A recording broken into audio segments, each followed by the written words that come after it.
ప్రేక్షకులందరికీ నమస్కారం అండి. నేను గతంలో వాస్తు పురుష ముహూర్తానికి సంబంధించి ఒక స్పెషల్ ఎపిసోడ్ ఈ రోజు వరకు ఎవ్వరు చెప్పనటువంటి ఒక రహస్యాన్ని నేను చెప్పడం జరిగింది. ఈక్వల్ టు దేవ ముహూర్తాలు, ఒక పవర్ఫుల్ ముహూర్తాలు, వాస్తు పురుషుడికి సంబంధించిన ముహూర్తాలు అసలు ఎలా నిర్ణయిస్తారు, అసలు మన శాస్త్రాల్లో ఏం చెప్పారనే వివరణ ఇచ్చాను.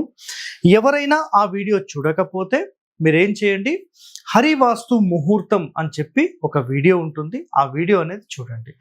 సో ఇక్కడ ఈరోజు ఒక డిఫరెంట్ టైప్ ఆఫ్ టాపిక్ ఏంటంటే, అసలు మన తెలుగు రాష్ట్రాల్లో కొన్ని తప్పిదాలు ఏం చేస్తున్నారు, లేకపోతే మన తెలుగు రాష్ట్రాలు అనుకోండి, మిగతా రాష్ట్రాలు అనుకోండి, తమిళులు మాత్రం ఇది స్పెషల్గా పాటిస్తున్నారు.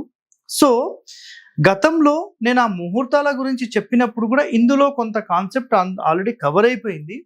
సో ఇంకా నేను డెప్త్కి వెళితే ఇక్కడ మెయిన్ కాన్సెప్ట్ ఏంటనేది నేను ఫస్ట్గా మీకు చెప్తాను, ఒకటి గుర్తుపెట్టుకోండి. నేను ఒక ప్రశ్న వేస్తానండి మీకు. ఉత్తరం ఫేసింగ్ అంటే నార్త్ ఫేసింగ్ ఇంటి నిర్మాణం అసలు ఏ మాసంలో మొదలు పెట్టాలి, మీకు ఐడియా ఉందా? జనరల్గా మీరు ఎవరైనా ముహూర్తాలు రాసి ఇచ్చే వాళ్ళ దగ్గరికి వెళ్తే వాళ్ళు సింపుల్ ఒకటేనండి, మీకు ఏం చేస్తారు తెలుసా, మీకు ఏ నెలలో ఏ ఫేసింగ్ సంబంధించి కావాలంటే ఆ ఫేసింగ్ సంబంధించి చేసి ఇచ్చేస్తారు. సింపుల్, ముహూర్తం రాస్తే ఇచ్చేస్తారు. బట్ అది నిజంగా శాస్త్ర ప్రకారం సరైనదా? మీకు ఐడియా లేదు కదా. సో ఈ వీడియో అనేది మొత్తం చూడండి. నెక్స్ట్, నార్త్ ఫేసింగ్ ఎప్పుడు మొదలు పెట్టాలి, ఈస్ట్ ఫేసింగ్ ఎప్పుడు మొదలు పెట్టాలి, ఏ మాసంలో మొదలు పెట్టాలి, సౌత్ ఫేసింగ్ ఎప్పుడు నిర్మించాలి, వెస్ట్ ఫేసింగ్ ఎప్పుడు నిర్మించాలి. చాలామంది మీ ఇష్టం వచ్చినట్టుగా మా దగ్గర డబ్బులు ఉన్నాయి, పలుకుబడి ఉంది, మేము ఎప్పుడైనా మొదలు పెడతాం, ఏ ఫేసింగ్ అయినా మొదలు పెడతామని చాలామంది చేసి ఎన్నో నష్టాలకు గురైన వాళ్ళు ఎంతో మంది. నేను ఒకటే చెప్తున్నానండి, నష్టపోయిన వాళ్ళ ఇంటి నిర్మాణం ఏ మాసంలో జరిగిందో మీరే క్యాలిక్యులేట్ చేసుకోండి. మీరే క్యాలిక్యులేట్ చేసుకొని నిజంగా వాళ్ళు నష్టపోయారా లాభపడ్డారా ఒక్కసారి మీరు గమనించడం అయితే చేయండి. ఓకేనా? సో గుర్తుపెట్టుకోండి. మరి ఎప్పుడు మొదలు పెట్టాలి, ఎప్పుడు మొదలు పెట్టొద్దు. సో ఎప్పుడు మొదలు పెట్టొద్దు అనేది కూడా కాన్సెప్ట్ ఉంది, అర్థమైందా మీకు? చాలా ఇంపార్టెంట్. సో చూడండి, మొట్టమొదటిగా మనం ఏం చేద్దాం, వాస్తు పురుషుడికి సంబంధించిన స్థిర వాస్తు పురుషుడు, చరవాస్తు పురుషుడు, వీటికి సంబంధించి ముందుగా మీరందరూ తెలుసుకోవాలి. స్థిర వాస్తు పురుషుడు అంటే ఈశాన్యంలో తల పెట్టేసేసి కాళ్ళు నైరుతిలో, మోకాళ్ళు వచ్చేసేసి ఆగ్నేయము వాయువ్యం. ఇది స్థిర వాస్తు పురుషుడికి సంబంధించిన సింపుల్ సెటప్. చరవాస్తు పురుషుడు అంటే మనకు ప్రతి మాసంలో టర్న్ అవ్వడం ఉంటుందన్నమాట, మొత్తం రౌండ్గా తిరగడం ఉంటుంది. సో ఇది కామన్గా జరిగేది. సో మొట్టమొదటిగా ఇక్కడ గుర్తుపెట్టేసుకోండి, చరవాస్తు పురుషుడికి సంబంధించినంత వరకు మొట్టమొదటిగా ఇప్పుడు ఫర్ ఎగ్జాంపుల్ పడమర తల, తూర్పులో కాళ్ళు, అంటే మోకాళ్ళు ఎక్కడున్నాయి, ఉత్తరంలో అండ్ దక్షిణంలో. సో మొట్టమొదటిగా అసలు ఉత్తరం ఫేసింగ్ ఎప్పుడు మొదలు పెట్టాలి అని మాట్లాడితే ఇక్కడ చూడండి, ఏప్రిల్ అంటే మార్చ్ ఏప్రిల్ అటు ఇటులో వస్తుంది. సో ఏప్రిల్ మేలో మీరు ఉత్తరం ఫేసింగ్కి సంబంధించి మొదలు పెట్టవచ్చు. మరి ఏ మాసము అంటే చైత్ర మాసము, వైశాఖ మాసంలో మాత్రమే మొదలు పెట్టవచ్చు. ఇది మొట్టమొదటి నియమం. సో వాస్తు పురుషుడి యొక్క తలభాగం ఈ సమయంలో పడమరలో ఉండి ఉత్తరాన్ని అంటే లెఫ్ట్ సైడ్ ఇట్లా పడుకొని చూస్తూ ఉంటాడు. ఎటువైపు? ఉత్తరం వైపు. సో ఈ తల ఇట్లా ఉంటే ఈ రొటేషన్ ఇట్లా తిరుగుతూనే ఉంటుంది అనమాట. వాస్తు పురుషుడు ఇట్లా రొటేట్ అవుతూనే ఉంటాడు. అలా రొటేట్ అయినప్పుడు మొదలు చూసేది ఎక్కడండి? ఉత్తరం. సో ఉత్తరం నుంచి మెల్లిగా టర్నింగ్ తూర్పు, తూర్పు నుంచి మెల్లగా టర్నింగ్ మళ్ళీ దక్షిణం, దక్షిణం నుంచి మళ్ళీ టర్నింగ్ పడమర. ఈ విధంగా 12 మాసాలు కంప్లీట్, ఒక్కొక్క మాసం ఒక్కొక్క ప్లేస్లో తిరుగుతూనే ఉంటాడు అనమాట. దీన్ని మనం చరవాస్తు పురుషుడు అని మాట్లాడతాం, అర్థమైందా? సో ఇక్కడ చూడండి, మొట్టమొదటిగా ఉత్తరం ఫేసింగ్ మనం తీసుకున్నప్పుడు ఇక్కడ మీకు నేను 2 రకాలుగా రాశానండి. ఒకటి చూడండి, చైత్రము, వైశాఖము, జ్యేష్ఠము, ఆషాఢము, శ్రావణము, భాద్రపదము, అశ్వయుజము, కార్తీకము, మార్గశిరము, పుష్యమి, మాఘమి, పాల్గొనం. సో 12 నెలలకు సంబంధించి రాసేసాను. అట్లానే జస్ట్ ఎగ్జాంపుల్ కోసం చైత్రం అంటే ఏప్రిల్ నుంచి మొదలై April, May, June, July, August, September, October, November, December, జనవరి, ఫిబ్రవరి, మార్చ్ ఈ విధంగా రాయడం జరిగింది. ఇది రెండవది. మళ్ళీ మేషము, వృషభము ఏ రాశులు అంటారు కదా, మేషరాశి, వృషభ రాశి, మిథునము, కర్కటకము, సింహ, కన్య, తుల, వృచ్చిక, ధనస్సు, మకర, కుంభం, మీనం. సో ఈ విధంగా 12 రాశులు. సో ఈ డీటెయిలింగ్లో ఇప్పుడు మనం ఇన్డెప్త్కి వెళ్తే గుర్తుపెట్టుకోండి, మొట్టమొదటిగా వాస్తు పురుషుడి తల భాగం వచ్చేసేసి పడమరలో తల భాగం ఉంటుంది. తల భాగం ఇక్కడ ఉంటుంది, కాళ్ళ భాగం తూర్పులో ఉంటుంది, మోకాళ్ళు ఈ ప్లేసెస్. సో మొట్టమొదటిగా చూపు ఎక్కడ అంటే ఉత్తరం చూపు. సో ఉత్తరం వైపు చూపు ఉన్నప్పుడు ఇక్కడ వాయువ్యము ఈ ప్లేసెస్లో మనకు వెళ్ళవడం అనమాట. ఇది నంబర్ 1. సో నార్త్ ఫేసింగ్ ఇంటి నిర్మాణం ఎప్పుడు మొదలు పెట్టాలని 100% మీరు అనుకుంటే నంబర్ 1 ఎప్పుడు అంటే చైత్రమాసము, వైశాఖము. ఈ రెండే నంబర్ 1. సో నంబర్ 2 లాస్ట్లో చెప్తాను చూడండి. సో తల భాగం ఇక్కడ ఉన్నప్పుడు ఈ 2 మాసాల్లో చైత్రము, వైశాఖం నంబర్ 1. మన ఇంటికి సంబంధించిన ద్వారాలు పెట్టేటప్పుడు మనం ఒక మాట చెప్తాం, ఈశాన్య ద్వారాల దరిద్రము, మూల ద్వారాల దరిద్రము అని మాట్లాడినాం కదా. ఇది రికార్డ్ చేసి పెట్టుకోండి. ఓకే, సో మనం ఏ విధంగా అయితే ఈశాన్య ద్వారాలు దరిద్రము అని మాట్లాడామో అదే విధంగా ఇక్కడ ఒక స్ట్రక్చర్ ఏదైతే మనం ఎస్టాబ్లిష్మెంట్ చేశామో ఇందులో కూడా ఈ మూలల్లో వచ్చిన మాసాలు, రాసులలో అసలు మొదలు పెట్టకూడదు. ఇది రికార్డ్ చేసి పెట్టుకోండి. చాలామంది మాకు బోర్డ్ క్లియర్గా కనిపించట్లేదని మాట్లాడుతున్నారు. మీరు హెచ్డి క్వాలిటీలో ఈ స్క్రీన్ షాట్ అనేది తీసి పెట్టుకొని చూస్తూ వీడియో చూడండి, మీకు మొత్తం క్లియర్గా అర్థమవుతుంది. అర్థమైందా? సో మీ అందరికీ అర్థం కావడానికి ఇక్కడ 3-4 కాన్సెప్ట్స్ ఏవైతే ఉంటాయో అవన్నీ కూడా నేను ఈ ఒక్క వీడియోలోనే మీకు ఎక్స్ప్లెనేషన్ ఇస్తాను అనమాట. సో చూడండి, మొట్టమొదటిగా చూడండి, కార్నర్స్లో ఎప్పుడైతే వస్తుందో అసలు ఇక్కడ మొదలు పెట్టాం మనం. సో మీనరాశి, నెక్స్ట్ పాల్గుణము అసలు మొదలు పెట్టాం. ఇంకోటి, ఇది మొదటి కాన్సెప్ట్ అయిపోయింది. ఇప్పుడు ఉత్తరాయణము, దక్షిణాయనము అని మాట్లాడతాం కదా. సో ఉత్తరాయణంలో మనకు సింపుల్ చూడండి, ఉత్తరం ఫేసింగ్, తూర్పు ఫేసింగ్ మాత్రమే ఉత్తరాయణంలో మొదలు పెట్టాలి. తూర్పు ఫేసింగ్ అని చెప్పాను, తూర్పు ఇల్లు కాదు, ఉత్తరం ఫేసింగ్, తూర్పు ఫేసింగ్. అర్థమైందా? ఉత్తరాయణం ఇక్కడ మొదలుపెట్టి ఇక్కడ నుంచి ఆగ్నేయం వరకు ఇదంతా ఉత్తరాయణంలో తిరుగుతుంది.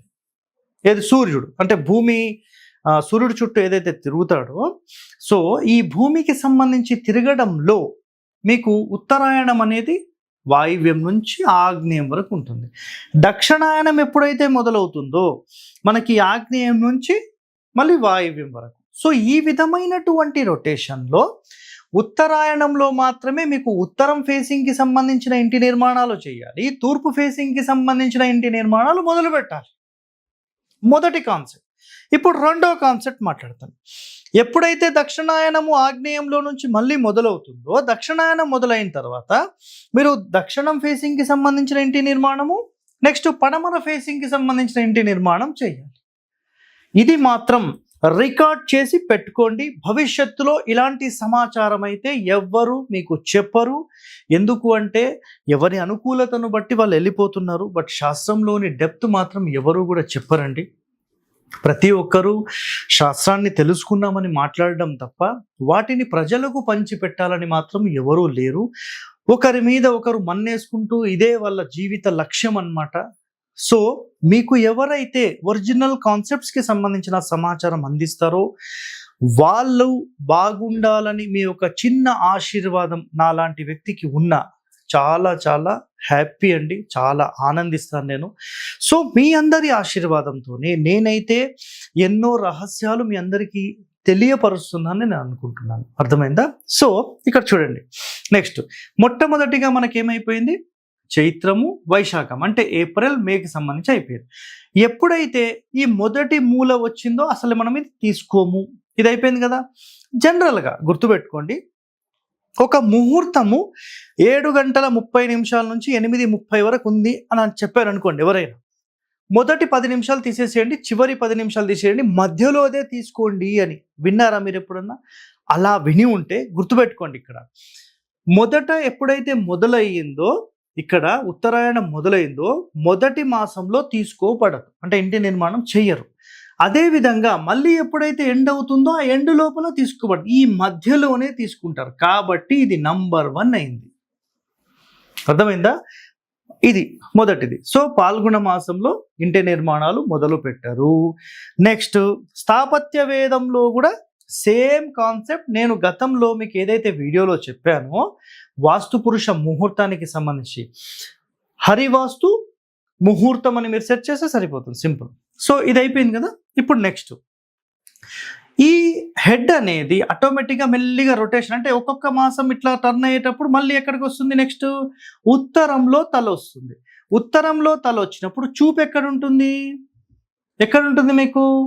తూర్పు ముఖంగా ఉంటుంది. సో అప్పుడు ఎక్కడ తూర్పు ఫేసింగ్ మొదలు పెట్టాలి, అంటే ఆషాఢంలో శ్రావణంలో. సార్ మరి ఆషాఢంలో మొదలు పెట్టారు కదా, చైత్రంలో మొదలు పెట్టారు కదా. చూడండి అండి, ఏ ఫేసింగ్కి సంబంధించి అయితే ఉంటుందో ఆ ఫేసింగ్లో మనం 100% మొదలు పెట్టవచ్చు. బట్ పర్ఫెక్ట్ ముహూర్తం ఉండాలి. లేదా స్థాపత్య వేదంలో చెప్పిన ఏన్షియన్ బిల్డింగ్ ఆర్కిటెక్చర్లో మనకు వీటికి సంబంధించిన ముహూర్తాలు ఇవ్వడం జరిగింది. సో ఇందులో మళ్ళీ చంద్రమానము సూర్యమానం అని మాట్లాడతారు కదా. చంద్రమానంలో కొన్ని తేడాలు అనేవి ఉంటాయి, కొన్ని మాసాల్లో మొదలు పెట్టొద్దు అని మాట్లాడతారు. అదేవిధంగా సూర్యమానంలో మీకు సూర్య సిద్ధాంతాన్ని బేస్ చేసుకొని ఆ క్యాలిక్యులేషన్స్ కంప్లీట్లీ డిఫరెంట్ ఉంటాయి. ఇక్కడ మీకు ఏవేవైతే మధ్యస్థానాల్లో వచ్చాయో ఆ మధ్యస్థానాల్లోకి సంబంధించిన అన్నిట్లో కూడా మీరు మొదలు పెట్టవచ్చండి, ఎలాంటి ఇబ్బంది లేదు. సో స్థాపత్య వేదంలో ఏం చెప్పారంటే ఈ మధ్యస్థానాలు ఉన్న వాటిలో ముహూర్తాలు ఏదైనా మొదలు పెట్టవచ్చు అన్నారు. బట్ ఇంకా మేము రీసెర్చ్ చేస్తే అందులో తెలుసుకున్న విషయం ఏంటంటే ఉత్తరం, తూర్పు, దక్షిణము, పడమర అసలు ఏ మాసంలో మొదలు పెడితే ఇంకా బాగుంటుంది అనే ఒక కాన్సెప్ట్లో మా రీసెర్చ్లో ఇది ఒక కొత్త విషయం తెలిసింది. సో ఈ రోజు వరకు అయితే దీని మీద ఎవరు అధ్యయనం అయితే చేయలేదు. సో మీ అందరికీ చెప్తున్నాను. నెక్స్ట్ ఇందాక మీకు ఒక పాయింట్ చెప్పాను, పడమరలో తల ఉంది. సో తూర్పు అంటే ఉత్తరంలో చూస్తున్నప్పుడు ఉత్తరం ఫేసింగ్ మొదలు పెట్టడం నంబర్ 1 అని చెప్పాను. క్లియరా? సో ఈ తల రొటేషన్ ఉత్తరం నుంచి తూర్పు వైపుకి, అంటే నెక్స్ట్ తూర్పుకే వస్తుంది. కాబట్టి ఈ చైత్రము వైశాఖంలో మీరు ఖచ్చితంగా మొదలు పెట్టాల్సింది ఉత్తరం 100%. తూర్పు సెకండరీ ఆప్షన్ కిందకి మొదలు పెట్టచ్చు, అంటే నెక్స్ట్ అక్కడ రొటేషన్ ఉంది కాబట్టి. అదేవిధంగా ఇప్పుడు ఈ తల వచ్చేసేసి ఉత్తరంలో తల ఉండి తూర్పు చూపు ఉంది కాబట్టి తూర్పు నంబర్ 1 అవుతుంది. తూర్పులో ఆషాఢంలో శ్రావణంలో మొదలు పెట్టడం నంబర్ 1 అనేది అవుతుంది. సో ఈ తల ఇటు చూస్తుంది కాబట్టి నెక్స్ట్ టర్నింగ్ ఎటు దక్షిణం. సో ఈ ఆషాఢంలో శ్రావణంలో దక్షిణం మొదలు పెట్టడానికి సెకండరీ ఆప్షన్ అనేది ఉంది. అర్థమైందా? సో ఈ తల రొటేట్ అవుతూ మళ్ళీ తూర్పులోకి వచ్చేస్తారు. ఎప్పుడైతే మూల స్థానాల్లోకి తల భాగం వస్తుందో అసలు ఇక్కడ మొదలు పెట్టడం జరగదు. అంటే మూల స్థానాల్లో చూసినప్పుడు ఈ జ్యేష్ఠ మాసంలో, భాద్రపదంలో, మార్గశిరము, పాల్గొనం ఈ 4 మాసాల్లో అసలు గృహ నిర్మాణం ఏ ఫేసింగ్ చేయబడదు. క్లియర్? సో ఇప్పుడు తల భాగం వచ్చేసి తూర్పుకు వచ్చింది. తూర్పుకు వచ్చినప్పుడు ఫేసింగ్ ఎటు చూస్తున్నారు? దక్షిణం. సో దక్షిణం చూస్తున్నప్పుడు మీరు దక్షిణం ఫేసింగ్కి సంబంధించిన గృహ నిర్మాణం చేపట్టవచ్చు. అంటే ఇల్లు అనేది ఉత్తరంకి కట్టి దక్షిణ ఫేసింగ్ మొదలు పెడితే అన్నిటికంటే టాప్ మోస్ట్ రిజల్ట్ అనేది ఇది ఇస్తుంది. సో తూర్పు అంటే తూర్పులో తల ఉండి దక్షిణం అంటే ఇట్లా రొటేషన్ అయినప్పుడు ఆటోమేటిక్గా పడమర కూడా చూస్తున్నారు. కాబట్టి ఇప్పుడు పడమర సెకండరీ ఆప్షన్ కిందకి మొదలు పెట్టేసుకోవచ్చు. అర్థమైందా పాయింట్? నెక్స్ట్ ఇప్పుడు ఇక్కడ చూడండి, తూర్పు నుంచి ఇప్పుడు తల దక్షిణానికి వచ్చి దక్షిణం నుంచి పడమర చూస్తున్నప్పుడు పడమర అనేది మొదటి స్థానంలోకి వస్తుంది. ఇప్పుడు పడమర మొదలు పెట్టడం. అదేవిధంగా మనకు కార్తీక మాసము నెక్స్ట్ అశ్వయుజంలో తల భాగం అంటే ఈ ప్లేస్లో ఉన్నప్పుడు ఇక్కడ తల ఉండి పడమర చూస్తున్నప్పుడు మీరు పుష్యమి మాఘ మాసంలో 100% మొదలు పెట్టొచ్చు. సో ఇక్కడ నుంచి పడమర చూస్తున్నప్పుడు పడమర మొదలు పెట్టొచ్చు. సెకండరీ ఆప్షన్ కిందకి ఏం మొదలు పెట్టొచ్చు? ఉత్తరం కూడా మొదలు పెట్టొచ్చు. ఇది రెండో లెక్క. మళ్ళీ దక్షిణం నుంచి పడమర తల ఉండి ఉత్తరం చూస్తున్నప్పుడు ఉత్తరము తూర్పు. ఈ విధంగా 12 కాలాలు, 12 రాసులు, 12 మాసాలకు సంబంధించిన పూర్తి రహస్యం ఇందులో ఉందండి. సో సింపుల్గా చూడండి, నార్త్ ఫేసింగ్ ఎప్పుడు మొదలు పెట్టాలి అంటే చైత్రమాసం, వైశాఖం. ఎవరికైనా మాకు కుదరట్లేదు సార్ అని మాట్లాడారనుకోండి, అప్పుడు మనం ఏం చేయొచ్చు, సింపుల్గా పుష్యమి, మాఘంలో మొదలు పెట్టవచ్చు. అది సెకండరీ ఆప్షన్. ఈస్ట్ ఫేసింగ్ ఇంటి నిర్మాణం ఎప్పుడు మొదలు పెట్టవచ్చు, ఆషాఢము, శ్రావణము నంబర్ 1. ఒకవేళ సెకండరీ ఆప్షన్ కావాలంటే మనకు సింపుల్గా చైత్రము, వైశాఖము మొదలు పెట్టవచ్చు, సెకండరీ ఆప్షన్, రైట్. ఇప్పుడు సౌత్ ఫేసింగ్ ఇంటి నిర్మాణం ఎప్పుడు మొదలు పెట్టవచ్చు, కార్తీకము, అశ్వయుజం. సెకండరీ ఆప్షన్ కిందికి కావాలంటే ఆషాఢము, శ్రావణము మొదలు పెట్టవచ్చు. నెక్స్ట్ వెస్ట్ ఫేసింగ్ ఎప్పుడు మొదలు పెట్టవచ్చు, పుష్యమి, మాఘము. సెకండరీ ఆప్షన్ కావాలంటే కార్తీకము, అశ్వయుజంలో మొదలు పెట్టవచ్చు. సో ఈ మాసాలకు సంబంధించి అయిపోతే డబ్బులుంటే ఎప్పుడైనా మొదలు పెట్టొచ్చా? చాలా మంది యొక్క కాన్సెప్ట్ గుర్తుపెట్టుకోండి, మా దగ్గర డబ్బులు ఉన్నాయి, పలుకుబడి ఉన్నాయి. మీకు ఏది ఉన్నా సరే మీరు ఇష్టం వచ్చిన టైంలో మొదలు పెడితే సర్వనాశనాన్ని ఆ గృహం అనేది కోరుతుంది. సో అది రైట్ కాదు. నేను ఇప్పుడు చెప్తాను ఎప్పుడు మొదలు పెట్టొద్దు, చాలా ఇంపార్టెంట్, గుర్తుపెట్టుకోండి. మీకు తల భాగం, ఫర్ ఎగ్జాంపుల్ నేను మొట్టమొదటిగా చెప్పింది తల భాగం పడమరలో ఉన్నప్పుడు గుర్తుపెట్టుకోండి. చూపు ఎప్పుడైతే ఉత్తరం తూర్పు వైపు ఉందో ఈ 2 ఫేసింగ్లు మొదలు పెట్టడానికి నంబర్ 1. సో ఇది ఫస్ట్ ఆప్షన్, సెకండ్ ఆప్షన్. ఎట్టి పరిస్థితుల్లో చైత్రము, వైశాఖంలో పడమర ఫేసింగ్ మొదలు పెట్టకూడదు. ఎందుకంటే తల భాగం ఇక్కడ ఉన్నప్పుడు ఎక్కడైతే దృష్టి అంటే వాస్తు పురుషుడి దృష్టి ఎక్కడైతే అతను చూస్తూ ఉంటాడో ఆ ఫేసింగ్ మొదలు పెట్టడం అన్నిటికంటే టాప్ అండి. సో ఈ పుష్యమి, మాఘ మాసాలలో తల భాగం ఇక్కడ ఉన్నప్పుడు సో పడమర ఫేసింగ్, దక్షిణం ఫేసింగ్ మొదలు పెట్టొద్దు. అర్థమైందా? నెక్స్ట్ చైత్రము, వైశాఖంలో తల ఉన్నప్పుడు సో ఈ నార్త్ ఫేసింగ్, వెస్ట్ ఫేసింగ్ మొదలు పెట్టకూడదు. నెక్స్ట్ ఆషాఢము, శ్రావణంలో తల భాగం ఇక్కడ ఉన్నప్పుడు ఎట్టి పరిస్థితుల్లో ఈస్ట్ ఫేసింగ్, నార్త్ ఫేసింగ్ మొదలు పెట్టొద్దు. అదేవిధంగా కార్తీకము, అశ్వయుజం తల భాగం ఉన్నప్పుడు ఇక్కడ అంటే south facing and east facing మొదలు పెట్టకూడదు. సో ఇది చాలా చాలా ఇంపార్టెంట్. కన్ఫ్యూజ్ అవ్వకండి, జస్ట్ అర్థం చేసుకోండి. తల భాగం ఎక్కడైతే ఉండి ఇప్పుడు ఇక్కడ తల భాగం ఉన్నప్పుడు పడమర చూస్తున్నప్పుడు తల భాగం ఇక్కడ ఉంది కాబట్టి ఈ ఫేసింగ్ మొదలు పెట్టదు. ఎందుకంటే దృష్టి ప్రసరించిన అంటే ఇట్లా నేను చూస్తున్నాను అనుకోండి, ఎగ్జాంపుల్ ఇట్లా చూస్తున్నప్పుడు ఆ ఫేసింగ్ మొదలు పెడితే సూపర్ అన్నమాట. సో అదృష్టవంతులు మీరు అవ్వాలని డిసైడ్ అయితే ఒరిజినల్ కాన్సెప్ట్ ఏంటి ఈరోజు మీకు అర్థమైందని నేను అనుకుంటున్నాను. ఏ ఫేసింగ్ నిర్మాణం ఎప్పుడు చేయాలి, తూర్పు, పడమర, ఉత్తర, దక్షిణాలు మీ ఇష్టం వచ్చినట్టు డబ్బులుంటే మొదలు పెట్టొచ్చా, ఎప్పుడు మొదలు పెట్టొద్దు. సో ఇందాక నేను చెప్పాను కదా, తల భాగం ఎటుందో తల ప్లస్ లెఫ్ట్ భాగం, సో ఇక్కడ మొదలు పెట్టకూడదు. ఇందాక నేను ఆల్రెడీ ఎక్స్ప్లెయిన్ చేశాను. సో నిజంగా ఎన్నో రహస్యాలు అనేవి మన హరివాస్తు మన ఛానల్లో మనం ప్రొవైడ్ చేస్తున్నాం. సో మీరు నిజంగా వీటన్నిటికీ సంబంధించిన పరిశోధన చేయండి. అసలు మనం ఏం చెప్తున్నాము, ఏ కాన్సెప్ట్స్ గురించి చెప్తున్నాము, అసలు వీటిపైన మీరు రీసెర్చ్ చేయాలని భావిస్తే మీరు మాతో ఉండొచ్చు, మీరు మాతో నేర్చుకోవచ్చు, మీరు కూడా 100% ఈ రీసెర్చ్ టీంలో పాల్గొనొచ్చు. సో ఇలాంటి వాస్తు రహస్యాలు మీరు తెలుసుకోవాలంటే stay tune to our channel. Thank you అండి, ధన్యవాదాలు.